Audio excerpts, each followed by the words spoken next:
मात्र नित्य है। कहन राज को करन मन, करो महान यह काज।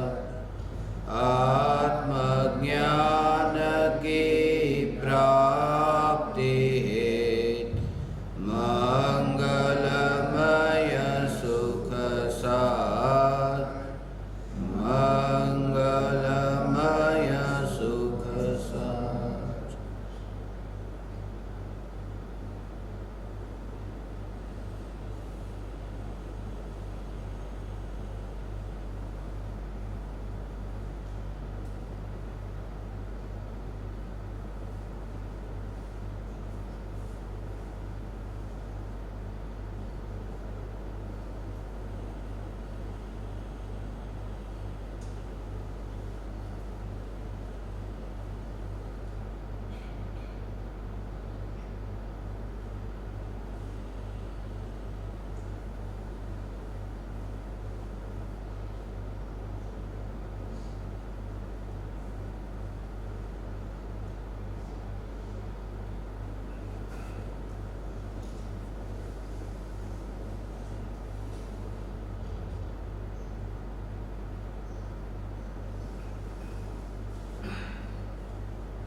चैतन्य स्वभावी भगवान आत्मा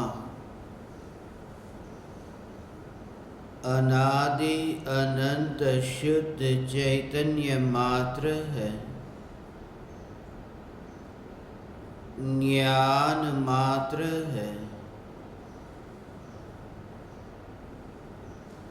मैं शुद्ध चैतन्य मात्र, ज्ञान मात्र भगवान आत्मा हूँ। प्रति समय यह जागृति बनी रहे, इस जागृति का नाम धर्म है। देह की प्रत्येक क्रिया के काल में और विकल्पों के बहते प्रवाह के काल में ज्ञानी को प्रति समय यह जागृति रहती है कि मैं चैतन्य तत्व इस देह की किसी भी क्रिया में और विकल्पों के बहते प्रवाह में कहीं भी मिला नहीं हूँ। ऐसा शुद्ध चैतन्य तत्व मैं हूँ। प्रति समय स्वयं की शुद्ध चैतन्य सत्ता का बोध आत्म जागृति ही धर्म है। चैतन्य तत्व के स्व संवेदन प्रत्यक्ष निर्विकल्प अनुभूति होते ही देह होने पर भी देहातीत दशा प्रकट होती है। इतना ही नहीं,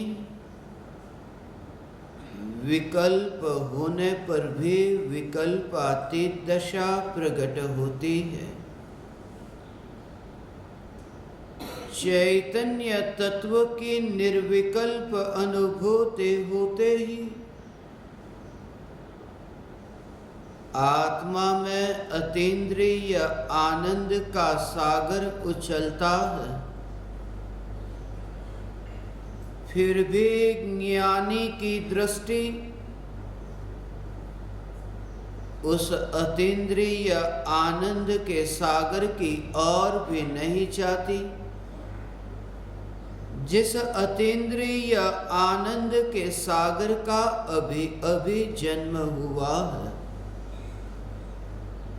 और दृष्टि चैतन्य तत्व पर ही टिकी रहती है, जिस चैतन्य तत्व का कदापि जन्म नहीं हुआ, यह चैतन्य तत्व ही मैं हूँ। चैतन्य तत्व के निर्विकल्प अनुभूति होते ही ज्ञान दीपक प्रज्वलित होता है। ज्ञान दीपक प्रज्वलित होते ही ऐसी यथार्थ श्रद्धा प्रकट होती है कि मैं त्रिकाल प्रज्वलित ज्ञान दीपक हूँ।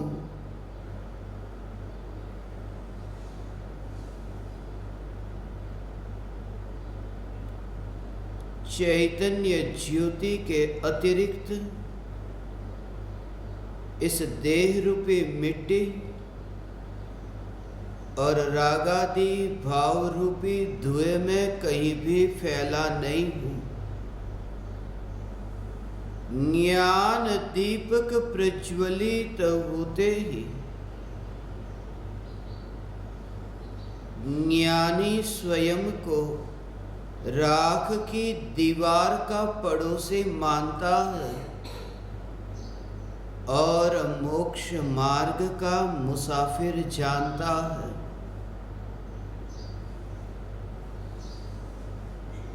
ज्ञान दीपक प्रज्वलित होते ही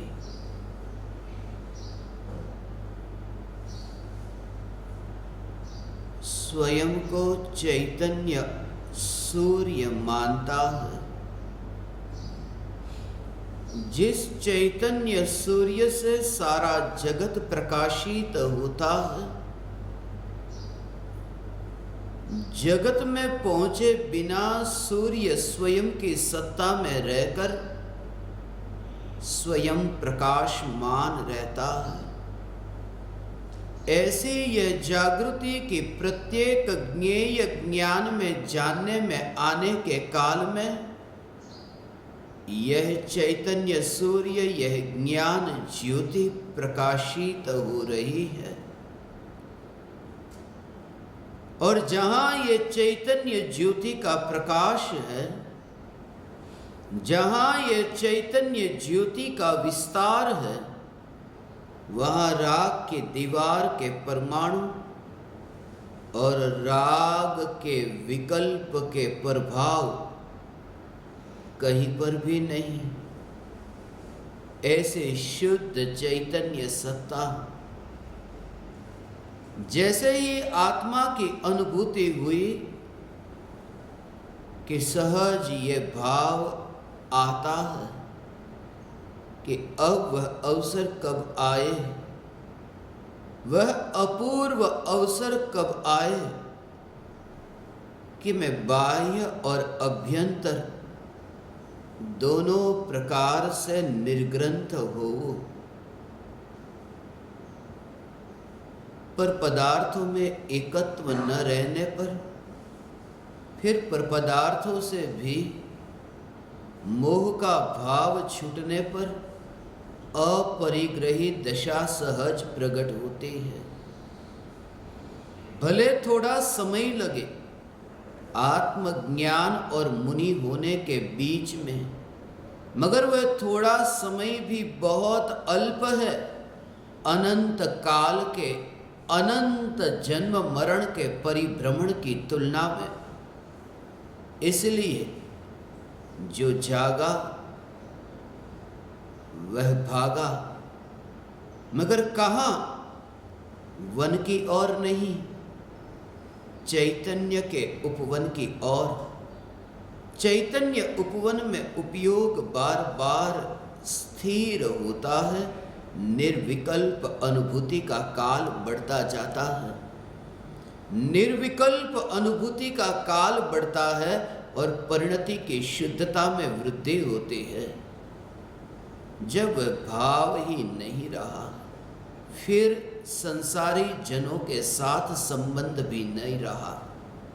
इसलिए जब चक्रवर्ती को वैराग्य आता है, चक्रवर्ती की रानियां 96,000 रानियां अपने ही बाल खींचकर सिर पटककर रोते रोते जब चक्रवर्ती से कहती है कि कहाँ गया तुम्हारा वचन जो तुमने दिया था कि मैं तुम्हारा हूं और तुम्हारे साथ जीवन भर रहूंगा, तब चक्रवर्ती का यही कहना है जो वन विहारी होने वाले हैं कि ये बात तुम उनसे पूछो जिन्होंने तुम्हें वचन दिया था। वो वचन देने वाला था, वह तो मर गया। वह वचन देने वाला था, वह तो राग का भाव था। जिस व्यक्ति से तुमने धन लिया हो और उस व्यक्ति की मृत्यु हो जाए और तुम किसी और व्यक्ति को पकड़कर उसके पास तुम धन मांगो, ये मूर्खता है। चक्रवर्ती ये कहते हैं वो भाव तो मर गया। वह भाव था जिस भाव ने तुम्हें वचन दिया था, वादा किया था, मगर वह भाव ही नहीं रहा और उस भाव को मैंने कहीं भेजा नहीं। जब अंतर्मुख हुए आत्मा में ऐसी स्थिरता और लीनता होती है कि पर का लक्ष्य जैसे ही मिटा, उपयोग पर में तन्मय नहीं होता और इतनी अलिप्तता के साथ में सहज रूप से जानना जानना जानना जानना ये होता है और वह लोक में रहकर एक स्वयं को एक चैतन्य स्वरूप अनुभव करता है। लोक वाली दृष्टि भी जगत की दृष्टि है। यदि तुम ये सुनते सुनते मेरे भावों के साथ में यात्रा करो, तुम स्वयं ये अनुभव करोगे इस राग की दीवार को कि जो चैतन्य महल से अत्यंत दूर है। आत्मा की अनुभूति होते ही वन विहारी होने की दशा सहज प्रकट होती है। भले थोड़ा काल लगता है। परम कृपालु देव की भाषा में कहूं तो सूर्यास्त तो हो गया है, मगर फिर भी सूर्य के निमित्त से गर्म हुआ पत्थर थोड़ी देर और गर्म रहेगा। सूर्य तो नहीं है, मगर पत्थर अभी गर्म है। मगर वह गर्म होने के लिए नहीं है, वह ठंडा होने के लिए है। सूर्य का अस्त होना अर्थात मिथ्यात्व भाव का अस्त होना, फिर भी राग का ये पत्थर गर्म क्यों है? वो थोड़े समय के लिए रहेगा। सूर्य का अस्त होने पर गर्म पत्थर थोड़े ही काल में ठंडा हो जाता है।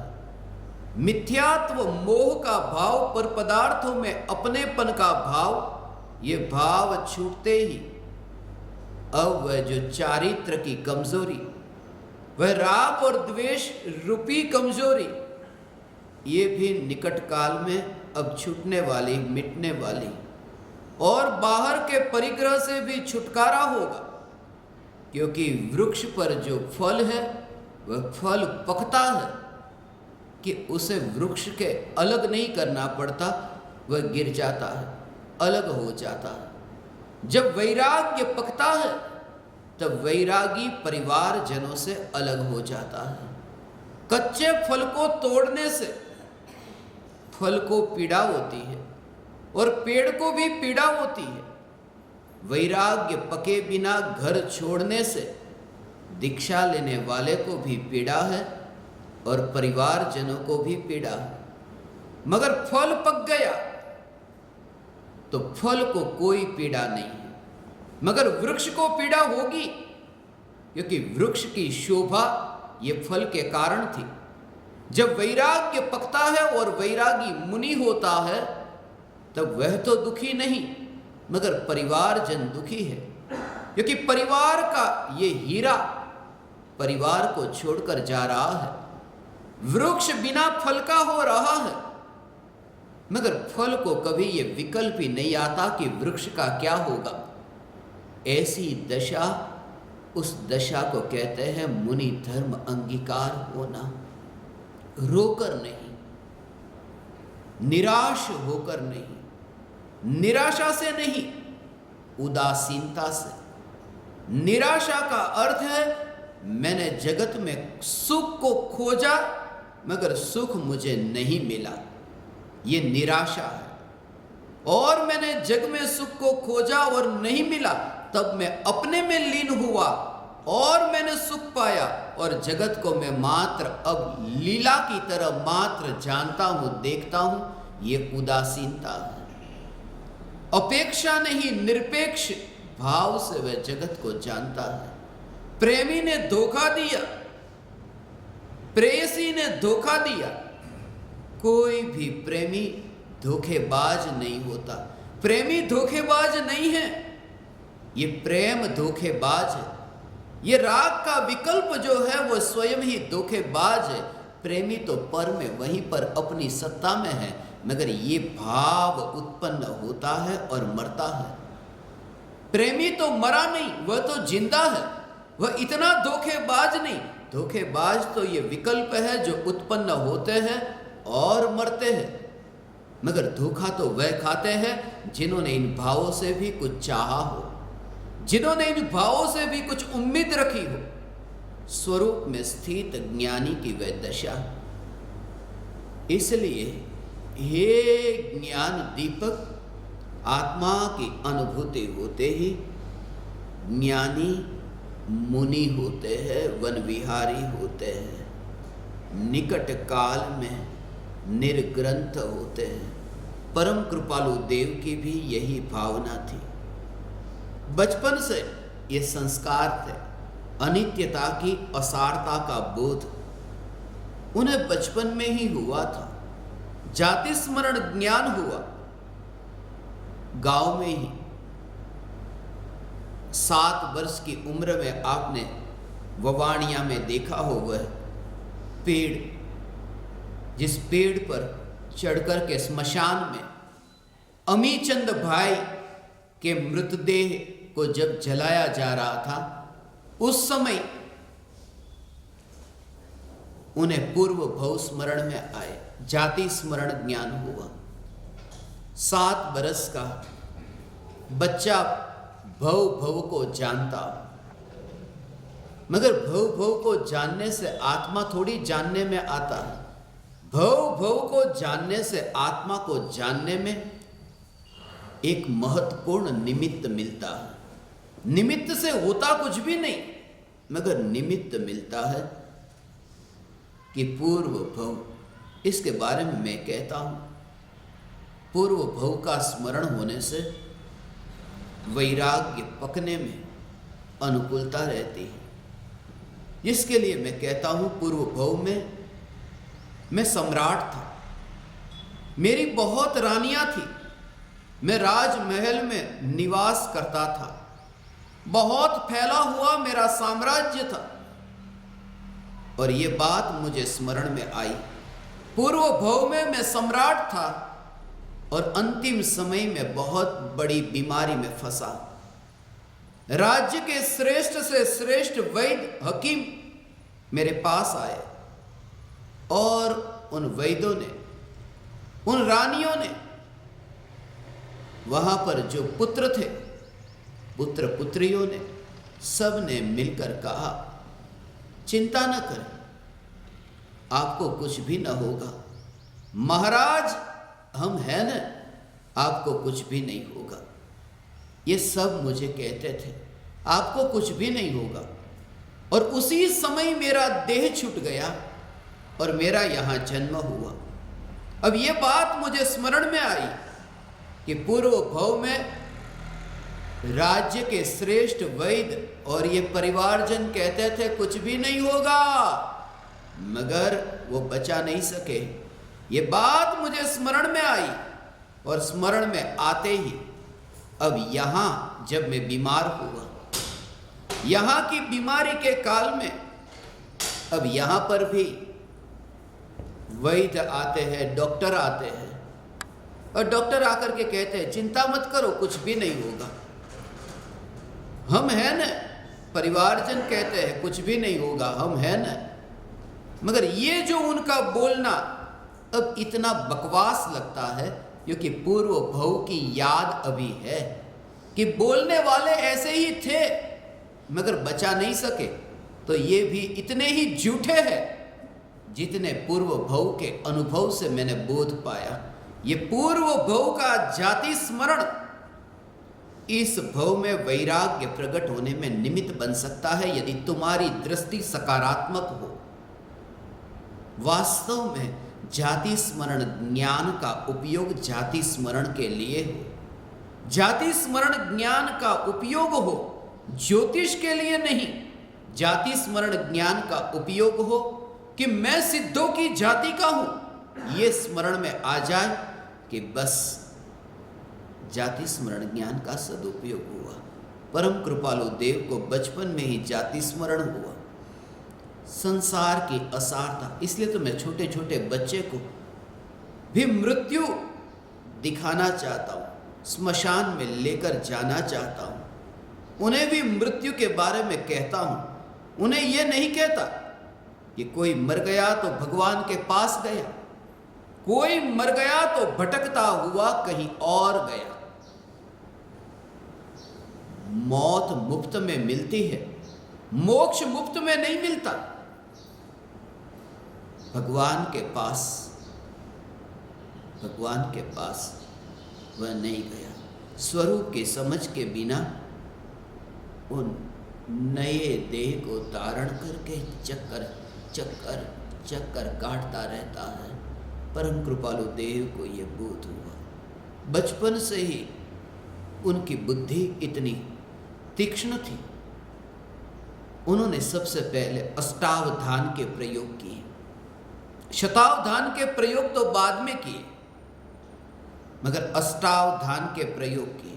पहले से ही उनकी बुद्धि थी, पहले से ही उनको कवि कहते। महात्मा गांधी जी कृपालु देव को कवि कहते। गांधी जी ने कवि कहकर पुकारा, मगर परम कृपालु देव कहकर नहीं पुकारा। गांधी जी ने कवि तो कहा, मगर वह गुरु का भाव ना आया। गुरु का भाव, कवि का भाव तो था, मार्गदर्शक ये तो भाव था, मगर मोक्ष मार्ग के मुसाफिर ये भाव नहीं था। यही तो अंतर है। परम कृपालु देव ने देरी नहीं की और गांधी जी ने देरी की। परम कृपालु देव देह छोड़ने से पहले राजकोट पहुंचे और गांधी जी देह छोड़ने के बाद राजघाट पहुंचे। यही दोनों के बीच अंतर। कोई पहले राज में पहुंच जाता है, कोई मरने के बाद राज में पहुंचता है, मगर मरने के बाद तो मुर्दा पहुंचता है राज में। परम कृपालु देव राजकोट पहुंचे, गांधी जी राजघाट पहुंचे। हे ज्ञान दीपक, इस राजकोट और राजघाट के बीच में भी बहुत बड़ा राज है।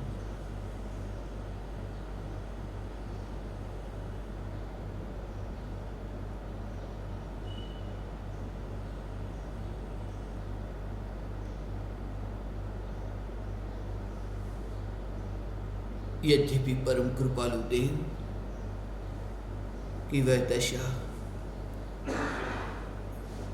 सिर्फ 8 वर्ष की उम्र थी कृपालु देव की, और उस समय उन्होंने सबसे पहली कविता लिखी थी।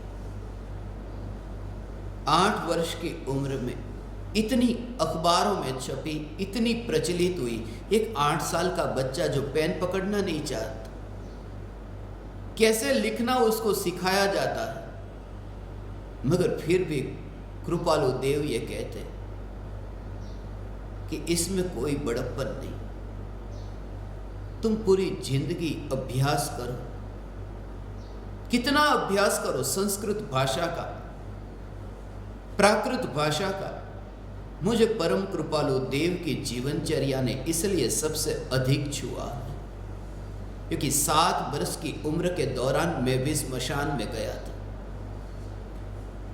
मैं उनके साथ अपनी तुलना नहीं कर रहा, मैं ये कह रहा हूं परम कृपालु देव की जब भी मुझे याद आती है, मुझे भी वो बचपन के दिन याद आते हैं। 14 बरस की उम्र थी, परम कृपालु देव ने संस्कृत और प्राकृत भाषा अच्छी तरह से सीख ली थी।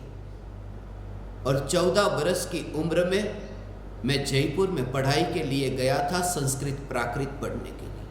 परम कृपालु देव 20 वर्ष की उम्र में मुंबई गए व्यापार के लिए, कुछ कमाने के लिए। मैं भी 2001 में 20 वर्ष की उम्र में मुंबई गया कुछ कमाने के लिए। एक एक वर्ष का और परम कृपालु देव के जीवन की जो चर्या, ये कोई जानबूझ करके नहीं, जो मुझे अभी स्मरण में आ रहा। मैं तो परम कृपालु देव के चरण की धूल भी मेरे सिर को छुए मैं अपने को धन्य भागी मानता हूं। मैं तुम्हारे सामने ये कहना चाहता हूं कि परम कृपालु देव जैसे महापुरुष, जिनके जीवन की चर्या, जिनका जीवन प्रयोग करते, 17 वर्ष की उम्र में ही उन्होंने अष्टावधान के प्रयोग किए, 8 काम एक साथ में कर सके, और फिर वह बढ़ते बढ़ते वो शतावधान तक पहुंचे। जवाहरात का व्यापार था, बहुत सपने देखे थे उन्होंने भी, मगर वह भी लंबे काल तक टिक नहीं सका। 2012 में जब यहाँ पर प्रवचन हॉल का निर्माण हुआ और मैंने मुंबई छोड़ दिया, उस समय भी मुझे यह स्मरण में आया। 31 वर्ष की आयु थी, परम कृपालु देव ने मुंबई छोड़ दिया 31 वर्ष की आयु में, व्यापार से निवृत्ति ली। मगर फिर जो परम कृपालु देव की देह की बीमारी, और उस बीमारी के कारण परम कृपालु देव का वो जो स्वप्न, वो स्वप्न अधूरा रह गया। अब यही भाव मुझे आता है कि वह अधूरा नहीं रहेगा। निकट काल में अपूर्व अवसर ऐसा आएगा, देह पर धागा न होगा और आत्मा में वह राग का वस्त्र न होगा। ऐसी वह मुनि धर्म के योग्य परिणति प्रकट होगी, होगी, होगी, होगी।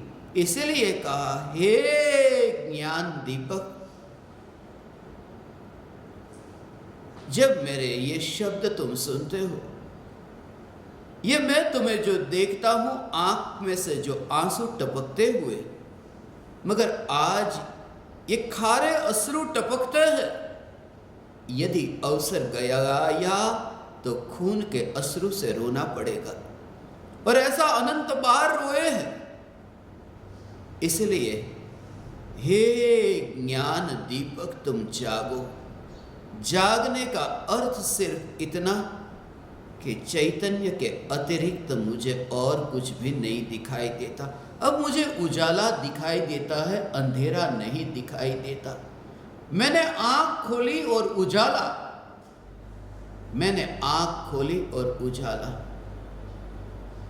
और फिर अंधेरा हो तो हो, मगर तुम्हारी आंख खुली है नहीं, क्योंकि अंधेरा होने के कारण आंख फूट नहीं जाती।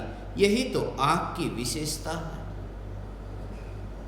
उजाला हो या फिर अंधेरा हो, आंख फूट नहीं जाती। वितरागता का उजाला हो या राग द्वेष का अंधेरा हो, ज्ञान मात्र जानता है, ज्ञान मरता नहीं, ज्ञान नष्ट नहीं होता। आंख कभी फूटती नहीं, उजाले के कारण, अंधेरे के कारण, सिर्फ देखती है। ये ज्ञान की अवस्था सिर्फ जानती है। एक ज्ञान दीपक, तुम जागो। एक ज्ञान दीपक, वो जानने वाले को तुम जानो। परम कृपालु देव को ये भाव कि कब आएगी वह दशा, मुनि धर्म अंगीकार हो। करुणा का भाव था, निष्कारण करुणा थी। दया थी, मोह दया नहीं थी। प्रत्येक प्राणी मात्र के प्रति उनकी जो करुणा थी, कुछ लेना नहीं। प्रत्येक ज्ञानी की करुणा ऐसी ही निष्कारण करुणा है। वे बरसते हैं, मगर बरस करके भी वापिस क्या मिलेगा ऐसा नहीं, क्योंकि ज्ञानी व्यापार नहीं करते, ज्ञानी सौदा नहीं करते कि मैंने तुम्हें ज्ञान दिया, अब तुम मुझे तुम्हारी भक्ति दो। वे देते हैं, मगर लेने की चाहना से नहीं। परम कृपालु देव की वह दशा, बहुत दिया। मैंने तो ज्ञान दीपकों से यह कहा कि परम कृपालु देव ने हमारे लिए अल्प वय में बहुत दिया, बहुत दिया। मगर परम कृपालु देव को उस समय पहचान नहीं सके। वास्तव में जिंदा व्यक्ति को पहचानना बहुत मुश्किल है। जिंदा को यहाँ सूली पर लटकाया जाता है और मरने के बाद चर्च में हजारों वर्षों तक पूजा होती है। जिंदा सुकरात को जहर पिलाया जाता है और मरने के बाद में इतिहास में सुकरात को पढ़ाया जाता है। जिंदा गुरुदेव को आग से जलाने का इंतजाम करते हैं, पत्थर फेंकते हैं और मरने के बाद पछताते हैं। लोग होते हैं ना जो कहते हैं ये व्यक्ति बहुत अच्छा था, भगवान ने उसे बुला लिया। अच्छे व्यक्ति को भगवान जल्दी बुला लेते हैं। अच्छे व्यक्ति क्यों मर जाते हैं, इसके बारे में कभी आपने सोचा कि जो इतने अच्छे होते हैं वो क्यों मर जाते हैं? अच्छे लोग क्यों मर जाते हैं ऐसा नहीं, मर जाते हैं इसलिए वो अच्छे लगने लगते हैं, क्योंकि जिंदा थे तब तुमने उसके बारे में एक बार भी विचार किया? गांधी जी को विचार बाद में आया, जब कृपालु देव की मृत्यु हुई।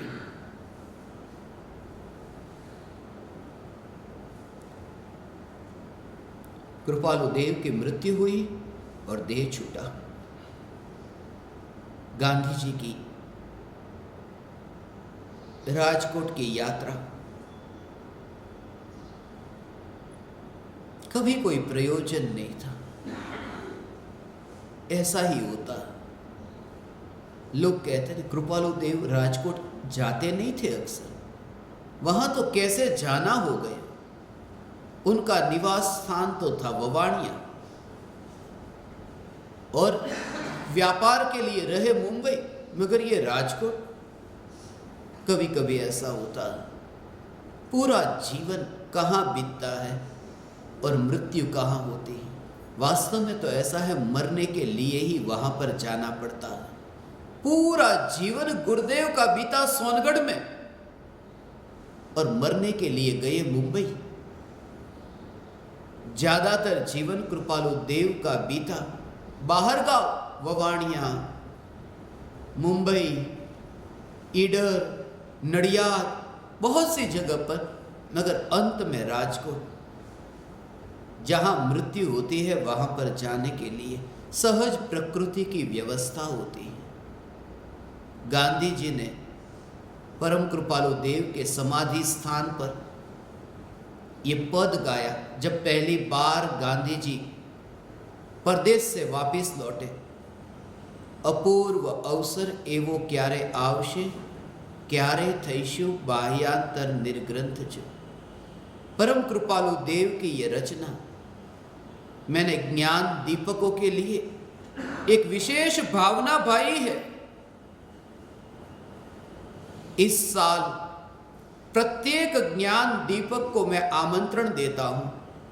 अपूर्व अवसर जब मेरा आएगा तब आएगा, मगर उससे पहले मैं आपको अपूर्व अवसर का अंतर का जो भाव है वो कहना चाहता हूं, और वो इस साल ही कहने की भावना भाता हूं। 7 दिन की शिविर का विचार है, 1 जून से 7 जून।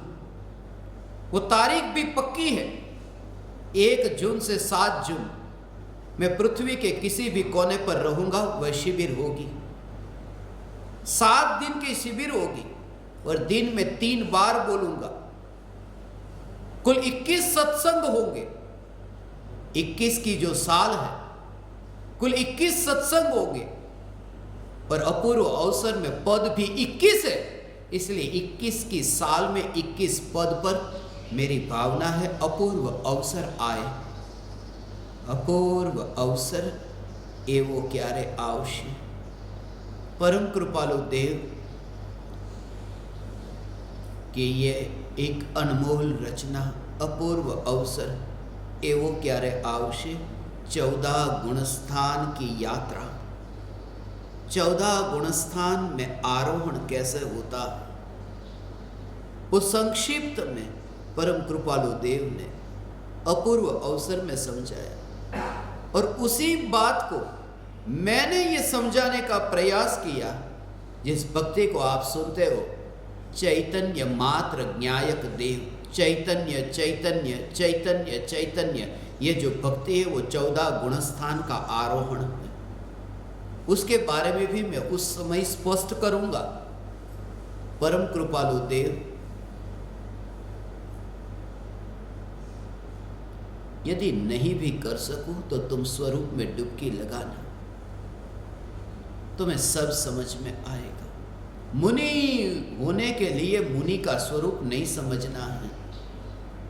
सम्यक दृष्टि होने के लिए भी मुनि का स्वरूप समझना है। तुम्हें ऐसा लगे कि मुझे थोड़ी मुनि होना है, मैं मुनि को क्यों समझूं?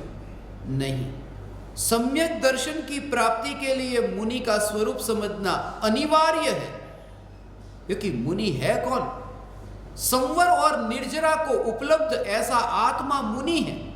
तो 7 तत्व की श्रद्धा के बिना सम्यक दर्शन होगा कैसे? संवर निर्जरा की श्रद्धा के बिना सम्यक दर्शन होगा कैसे? मुनि की श्रद्धा के बिना सम्यक दर्शन होगा कैसे? क्योंकि देव शास्त्र गुरु की यथार्थ श्रद्धा के बिना सम्यक दर्शन होगा कैसे? इसलिए इस भूमिका में यह जरूरी कि मुनि का स्वरूप समझे। परम कृपालु देव को मुनि होने की भावना थी, मगर मुनि होने के लिए सिर्फ आत्मा की भावना काम में नहीं आती। भावना बंध के लिए काम में आती है, मुक्ति के लिए नहीं। भावना से बंध होता है, भावना से मुक्ति नहीं। मुक्ति के लिए तो शुद्ध भाव होते हैं, भावना नहीं। इसलिए तो षोडश कारण को भावना कहा, भाव नहीं।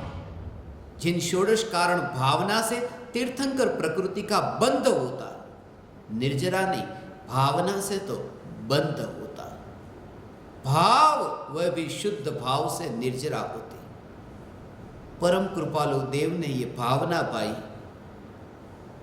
मगर शुद्ध भाव ऐसा नहीं कि जिन शुद्ध भाव के कारण परिणति निर्मल हो और मुनि हो। मुनि होने के लिए सिर्फ भावना नहीं, भाव के साथ साथ शरीर की शक्ति का होना भी अनिवार्य है। 4 हाथ जमीन देखकर मुनि चलते हैं। यदि आंखों से दिखाई ही नहीं देता तो जीवों की रक्षा कैसे होगी? इसलिए मुनि धर्म के योग्य चारित्र का पालन हो, यही तो परम कृपालु देव की वह घड़ी। इसलिए इस भक्ति में शुरुआत ही अब यहां से हुई। जब घायल हुआ देवालय, खतरे में पड़े व्रत आदि, अनहद थी आस मुनि हो, पर नियति थी श्रावक की। अभिन्न अखंड के ध्याता हो गए अमर निज ध्यानी। जो न्यायक देव है उनकी नित ध्रुव सत्ता पहचानी। जब घायल हुआ देवालय, देह ही देवालय है जिसमें न्यायक देव वास करता है। यह देह देवालय है। देवालय घायल हुआ, मगर देव घायल नहीं हुआ। भूकंप हुआ, मगर भूकंप हुआ। बहुत मंदिर भी गिरे, मगर मूर्ति खंडित नहीं हुई थी। कच्छ में ऐसे बहुत मंदिर थे, पाकिस्तान की सरहद पर ऐसे बहुत मंदिर थे कि जहां मंदिर तो गिर गए मगर मूर्ति को कुछ भी नहीं हुआ। और पाकिस्तान में मैंने देखा गुजरानवाला कि जहां मंदिर तो टिके मगर मूर्ति न रही। जब मैं पाकिस्तान में था और वहां जब मैं गया, उस मंदिर को देखने के लिए लोग मुझे लेके गए थे कि यहाँ जैन मंदिर है। गया मैं, मंदिर देखा, बहुत बड़ा शिखर बंद मंदिर पाकिस्तान में, जैन मंदिर। ऐसी शिल्प कला, क्योंकि वह भारत ही तो था, भारत का ही मंदिर समझो, आज पाकिस्तान नाम दे दिया। मगर अंदर जाकर देखा तो भगवान ही नहीं, मूर्ति नहीं। तब मुझे ये बात याद आई परम कृपालु देव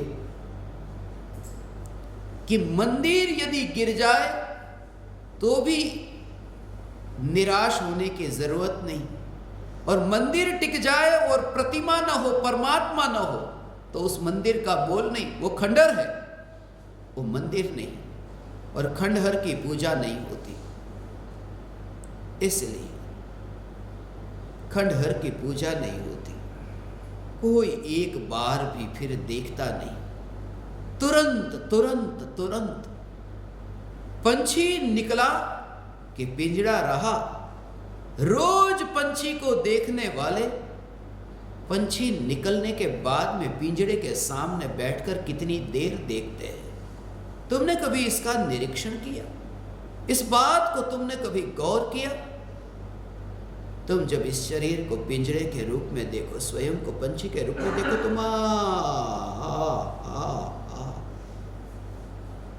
त्रिकाल ध्रुव चैतन्य परमात्मा,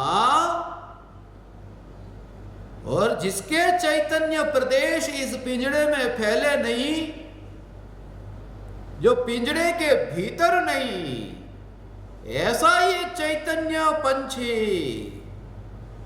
जो स्वयं ही चैतन्य से बना हुआ, चैतन्य के ही रस से जमा हुआ, ऐसा ये पंछी मिट्टी का हो, मिट्टी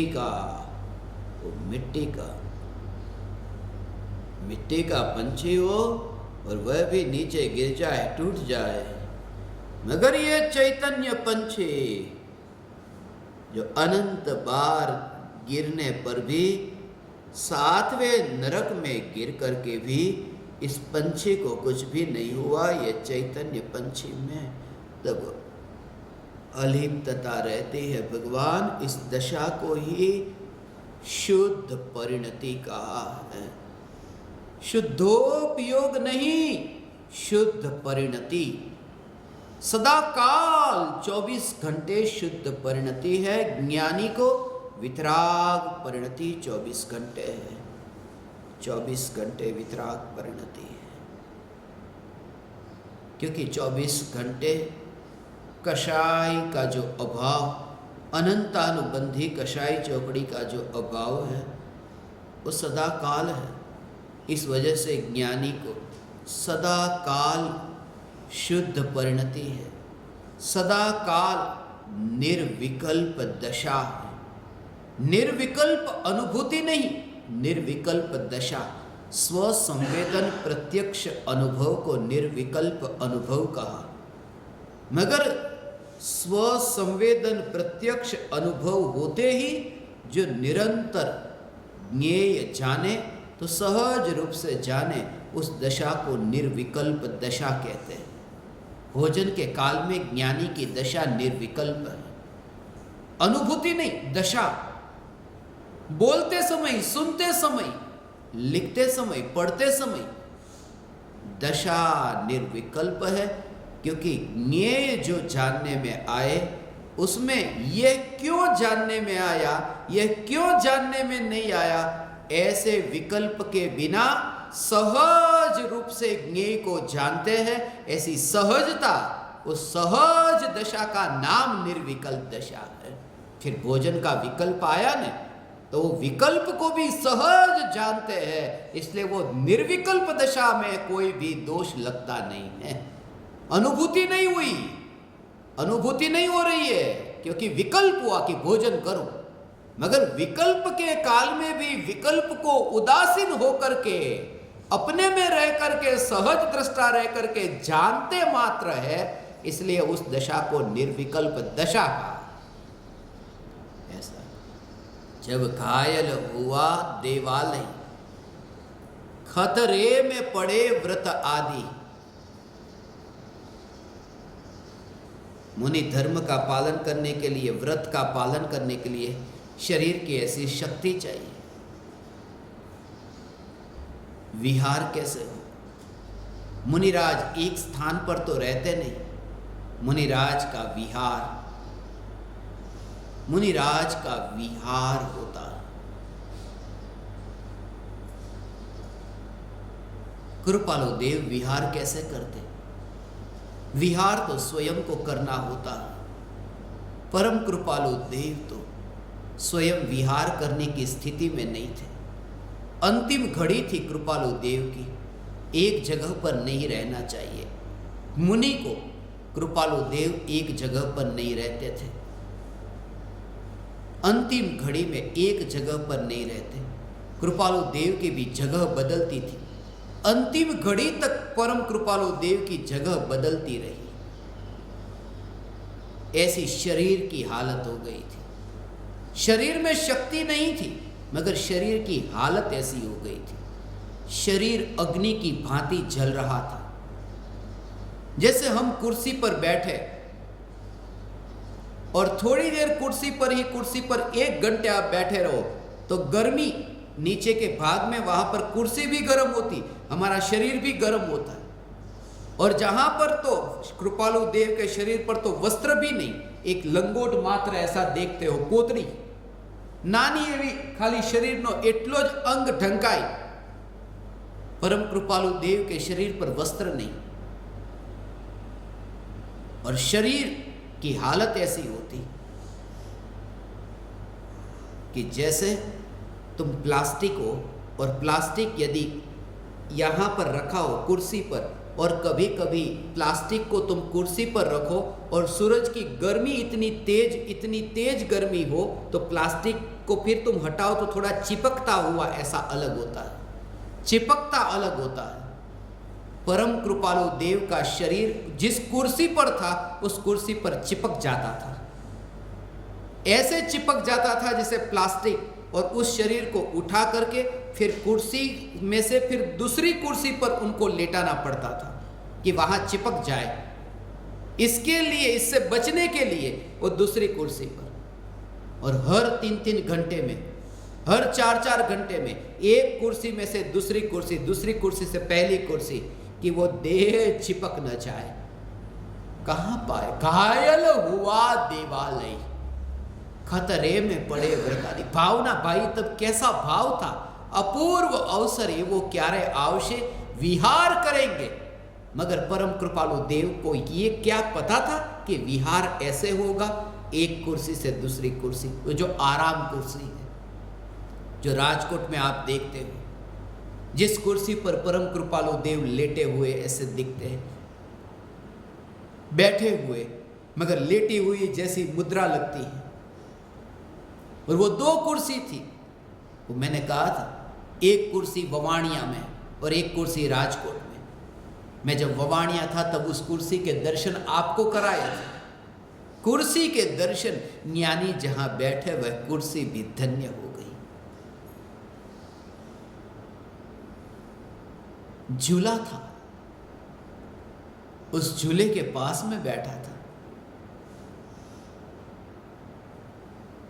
मैं साधकों के साथ जब मैं बैठूंगा, अपूर्व अवसर ऐसा कब आएगा उस शिविर के लिए, तब मैं आपको उन तस्वीरों के रहस्य बताऊंगा। भावना भाता हूं मैं भी, मैं आपको बताऊंगा। अपूर्व अवसर एवो क्यारे आवशे। झूला देखा और ये भाव आया। झूलना था छठे सातवें गुणस्थान में, मगर यहां तो झूले में तो कोई नहीं। झूलने वाले ही चले गए, सिर्फ झूला रह गया। परम कृपालु देव का अंतिम घड़ी में जो शरीर था, चदर ओढ़ते थे, ओढ़ाते थे परिवारजन, क्योंकि मच्छर इतने थे। यहां पर भी इस जमाने में भी पिछले 2-3 दिन से देखते हो ना कि कितने मच्छर यहां पर भी आ गए। छोटा गांव है, बहुत दिन तक प्रवचन हॉल बंद रहा। लंबे काल के बाद में सत्संग यहां हुआ तो मच्छर काटते हैं। जब मच्छर ने काटा, लोग मुझे कहते थे कि कल तो बहुत मच्छर ने काटा, तब मुझे कृपालु देव की दशा स्मरण में आई। परम कृपालु देव की चमड़ी का रंग कैसा था तुम्हें पता है? अंतिम घड़ी पर तुम उनके शरीर को देखो कि उनके शरीर में चमड़ी का रंग कौन से रंग का था, तुम बता नहीं सकते, क्योंकि चमड़ी दिखती नहीं थी, मच्छर से ढंकी थी। अंतिम घड़ी कृपालु देव की ऐसी, मगर भीतर में समता भाव और अतीन्द्रिय आनंद का रस जगते हैं। बाहर में मच्छर की चदर है। वो कहते चदर तो ओढ़ ली, तुम दूसरी चदर पर चदर क्यों ओढ़ाते हो? मच्छर की चदर पर ये दूसरी चदर की क्या जरूरत? और ये तो मेहमान आए,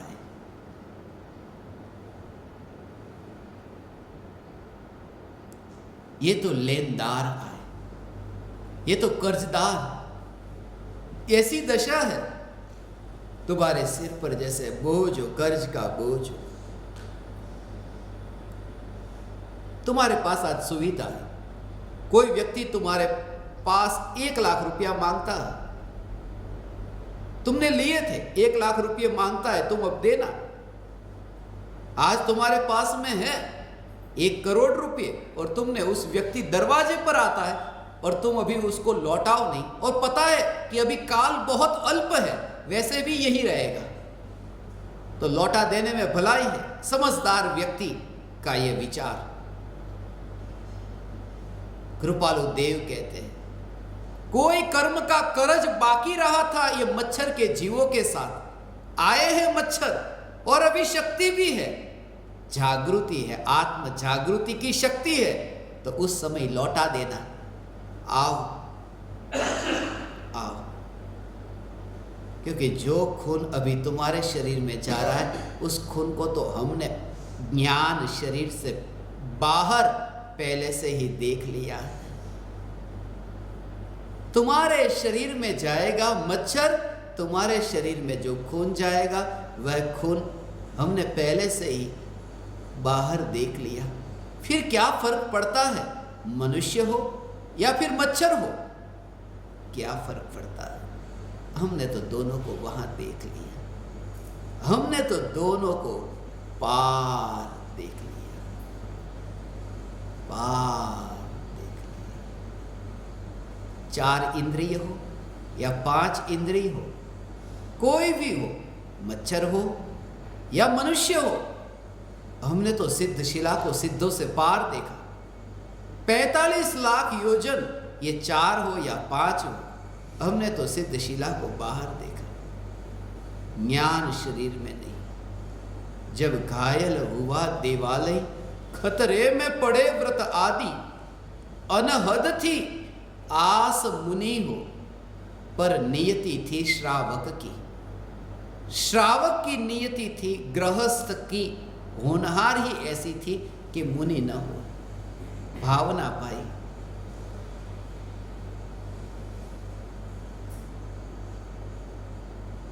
कितने आकुलित हो जाए अज्ञानी, अरे मेरा सपना था, ये क्यों अधूरा रहा, अब मौत आई, जल्दी से भागो।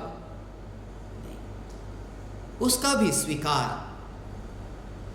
जो नियति है कि शरीर अब साथ नहीं दे रहा है, चलना हो चल नहीं सकते, पीछे कमंडल को उठाना हो उठा नहीं सकते, और श्रावक रह करके श्रावक का धर्म निभाया अंतिम घड़ी तक, वरना छोड़ने को तो एक लंगोट थी। मगर नहीं, मैं गृहस्थ हूं, इसलिए भाई को भाई कहते थे, मां को मां कहते थे, जानते थे, व्यवहार में व्यवहार जानते थे। व्यवहार अंतिम घड़ी तक। मगर वह तो देह की दशा ऐसी हो गई, शरीर साथ न दे, ऐसा हो सकता है, मुनि तो हो ना हो।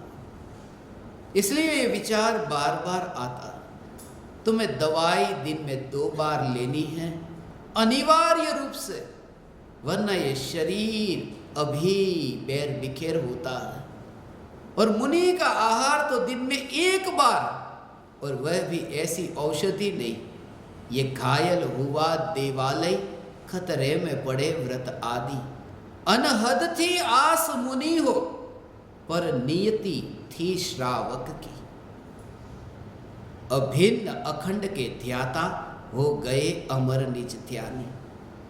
फिर भी निराश नहीं हुए। ये जो दशा श्रावक की जो नियति है, होनहार है, भवितव्यता है, बस इसी भवितव्यता का भी स्वीकार कर लिया। ये परम कृपालु देव की दशा थी। बीमारी से तो बहुत सीखने को मिला। बीमारी आई तो पता चला कि ये शरीर में मेरा कुछ चलता ही नहीं। बीमारी ने मुझे पाठ सिखाया। दवाई देते ना तो वे दवाई नहीं लेते, लोग दवाई दे तो वे दवाई न ले, कि क्यों, ये बीमारी है, बीमारी को दूर नहीं करना। वे कहते,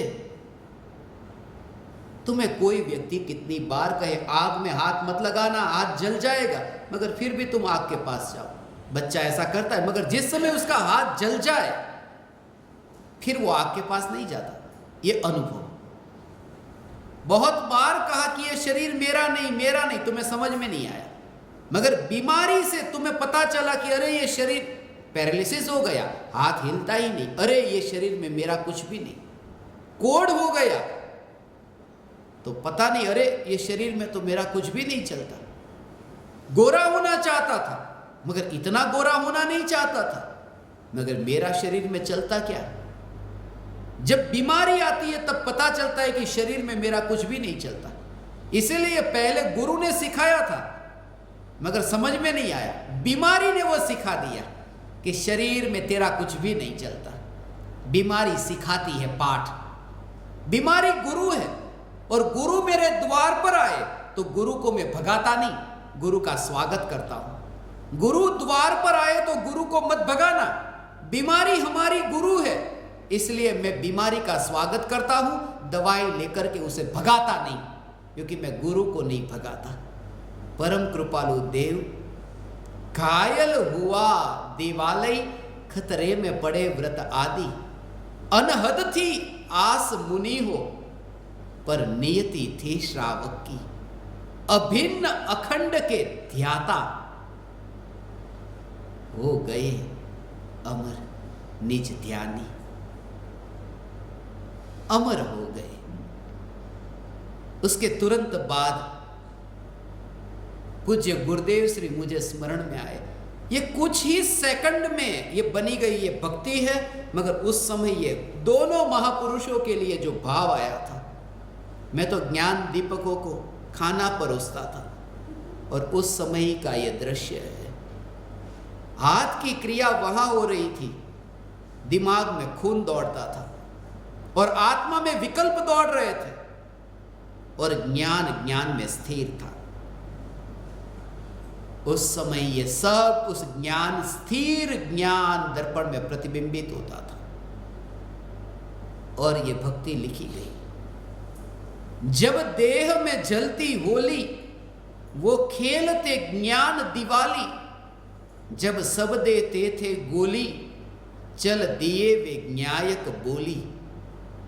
थे धन्य कहान वो अपने, थी धन्य वो उनकी कहानी।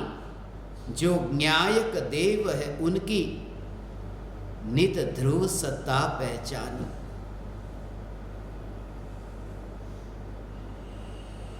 पूज्य गुरुदेव श्री कांजी स्वामी अंतिम घड़ी में जसलोक हॉस्पिटल में थे।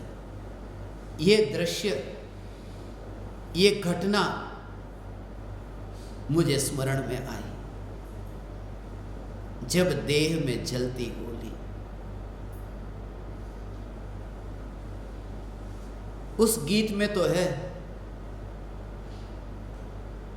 जब देश में दिवाली थी और तब ये सैनिक होली खेल रहे थे गोलियों से, मगर यहां तो देह में होली जल रही है और गुरुदेव ज्ञान दिवाली खेलते हैं जस लोक में।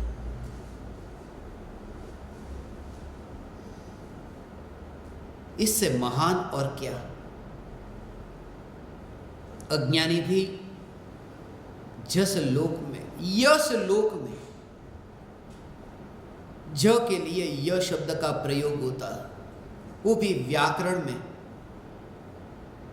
एशिया की भाषा में ये ज और य का बहुत गहरा कनेक्शन है। प्रोनाउंसिएशन में भी ऐसा बहुत शब्दों में होता है। इंडोनेशिया में जैसे जोग जकारता है, मगर लिखते हुए योग्य करता, वो जे और वाई जोग के लिए योग कहते हैं। जोगी, योगी, ये ज और य का एक ही अर्थ। संजोग, संयोग, ये ज और य। ऐसे जसलोक, यशलोक, जसोदा, यशोदा, ये ज और य, उसका एक ही अर्थ होता है, मगर वो व्याकरण की भाषा में थोड़ा अंतर है, वो मुझे आपको नहीं सिखाना। मगर मैं तो ये कहता हूं, यशो, यशस कीर्ति नाम कर्म का उदय एक उदय होता है। अपयश कीर्ति नाम कर्म का उदय होता है।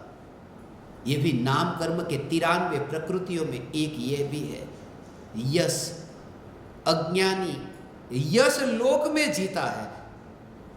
यश कीर्ति नाम कर्म के उदय से जो ख्याति है, और ज्ञानी को भी कर्म के उदय नहीं, मगर स्वरूप की महानता के बल पर चैतन्य लोक में वास करते हैं। जेब में 1 रुपया भी नहीं। और जसलोक अस्पताल में मुंबई में, वहां इलाज हुआ। मेरा रोज का वहां जाना था। उस रास्ते से एक दिन भी ऐसा नहीं जाता मैं मुंबई के जीवन के दौरान जसलोक हॉस्पिटल को नहीं देखता। पेडर रोड से निकलता, कहीं पर भी जाना हो पेडर रोड से मैं जाता। वार्डन रोड जाना हो, नेपेंसी रोड जाना हो, गोवालिया टैंक जाना हो, तारदेव से निकलता तो पेडर रोड होकर के ही निकलता। जसलोक हॉस्पिटल, और ये घटना मैं ज्ञान दीपकों को दिखाऊंगा वो तस्वीर जसलोक हॉस्पिटल के। वहां पर ही उस समय जो मुझे विचार चला था, जसलोक हॉस्पिटल के बिल्कुल सामने 142 ज्ञान दीपकों का निर्वाण, ऐसा विचार आया। और उसी समय मैंने अपनी आंखों से 142 नंबर की गाड़ी देखी, और उसी के पास में अचानक 608 नंबर की गाड़ी आई। सामने जसलोक हॉस्पिटल, उस समय मैंने तस्वीर ली है, वो मैं ज्ञान दीपकों को दिखाऊंगा। मगर ये प्रमाण पत्र नहीं, पुरुषार्थ तुम्हें करना है। ये तो उस समय के भाव, और उस समय ऐसे ही ओवरटेक करती हुई मैं तो पीछे से ऐसा देखा कि ये गाड़ी कैसे इतना ओवरटेक, उल्टे रास्ते से, आप देखेंगे उल्टे रास्ते से ओवरटेक किया। 142 608, और सामने ही, बिल्कुल सामने जसलोक हॉस्पिटल। बहुत बार निकला था, मगर वो दृश्य,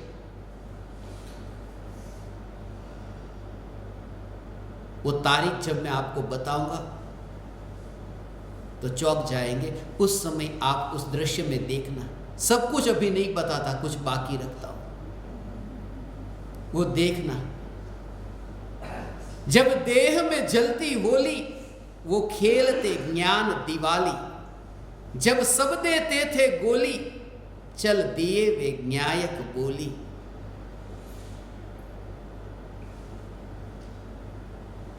गोली देते थे। अंतिम घड़ी में ज्ञानी की ऐसी दशा।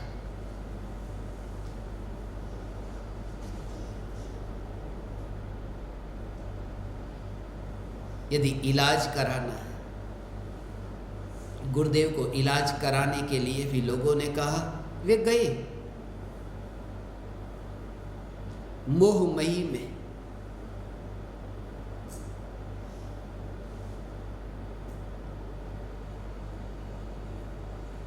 स्वस्थ गए थे, कोई बीमारी नहीं थी।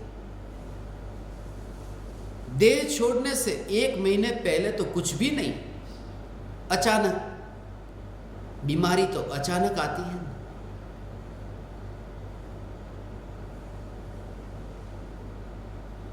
एक ऑपरेशन उनका हुआ मुंबई के अस्पताल में, उस समय तो हरकिशन हॉस्पिटल। फिर वहां से छुट्टी दे दी गई, फिर ठीक हुआ, फिर जसलोक अस्पताल में ले गए। शरीर जलता था, देह में जलती होली, मगर जलती आग जिस दर्पण में प्रतिबिंबित होती वह दर्पण नहीं जलता। यह अचानक नहीं हो सकता।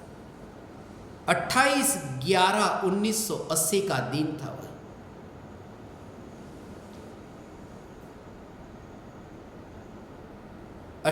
नवंबर 1980 का दिन।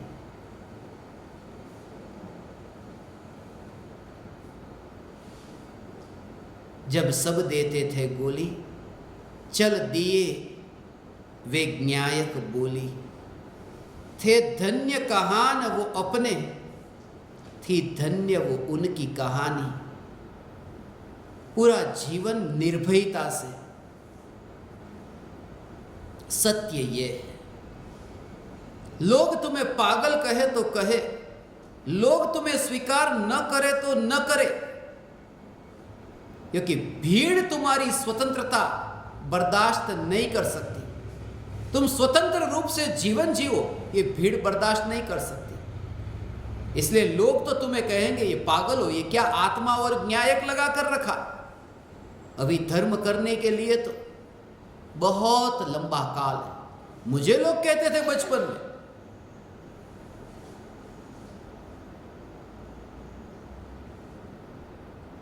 कि अभी धर्म मत करो, धर्म तो बाद में। मुझे तो एक भाई इतने पीछे पड़ गए थे, शादी करो, शादी कर लो, शादी कर लो। एक बार तो मैंने उनको कहा, शादी से होने वाले लाभ और नुकसान के बारे में अपन चर्चा करते हैं। एक न्यायाधीश रखो और मैं बताता हूं कि शादी से होने वाले नुकसान क्या है और आप लाभ क्या है वो बताना, और कौन जीतता है देखते हैं। यदि वो जज, वो न्यायाधीश कहे कि आप जीत गए तो मैं शादी करने को तैयार हूं, मगर मैं जीता तो आपको तलाक लेना पड़ेगा। वो आए ही नहीं दूसरी बार, कितने दिन तक नहीं आए। मैं उनके घर पर गया तो पत्नी कहती नहीं है घर पर। थोड़े दिन तक जाता रहा, फिर पत्नी को गुस्सा आया कि आप मेरे पति के पीछे क्यों पड़े। मैं नहीं, वो पड़े थे। शुरुआत उनसे हुई, अंत मेरे से होगा।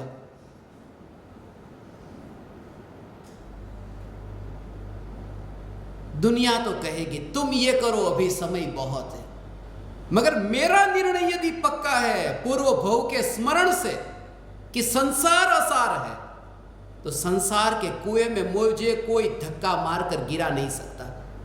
बाहर के कुएं में गिरा सकते हैं, संसार के विकल्पों के मोह राग द्वेष के कुएं में कोई नहीं गिरा सकता। यदि मैं बलवान हूं, यदि मैंने बलवान का आश्रय लिया। पूज्य गुरुदेव श्री की भी यही तो दशा थी। उन्होंने अपना निर्णय कि यही धर्म, चैतन्य धर्म, आत्म धर्म, ये आत्म धर्म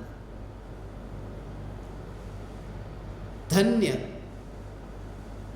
कहान, धन्य है उनकी कहानी। ये दोनों महापुरुष परम कृपालु देव और गुरुदेव मुझे वे ही दिखते थे। गजपंथा के शिखर पर जब मैं चढ़ता था उनको लेकर के, और बीच में फिर वहां से यात्रा हो गई न्यायक देव की, मगर लेके जा रहा था उन्हें, क्योंकि उसी समय मैंने आत्मसिद्धि अनुशीलन की रचना की थी 2008 में, और 2009 की वह साल।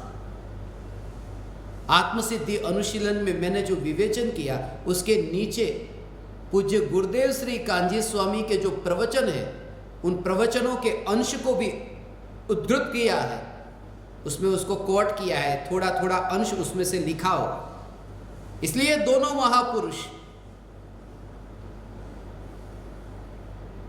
उनको साथ में लेकर के, और उस समय बार बार ये विचार आता,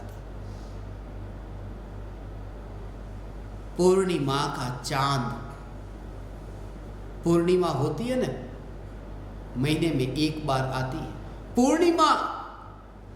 पूर्णिमा के दिन तो रात्रि में पूर्ण चांद दिखता है, और उस समय तो मुझे दिन रात ये चंद दिखते थे, राई चंद दिखते थे। पूर्णिमा का चांद, परम कृपालु देव का आश्रय लिया। आश्रय तो परम का लेना था, मगर परम कृपालु देव का आश्रय लिया, और परम कृपालु देव ने कहा परम कृपालु देव का नहीं, परम पारिणामिक भाव का आश्रय लेना, पर से स्व की ओर आना। पर में कोई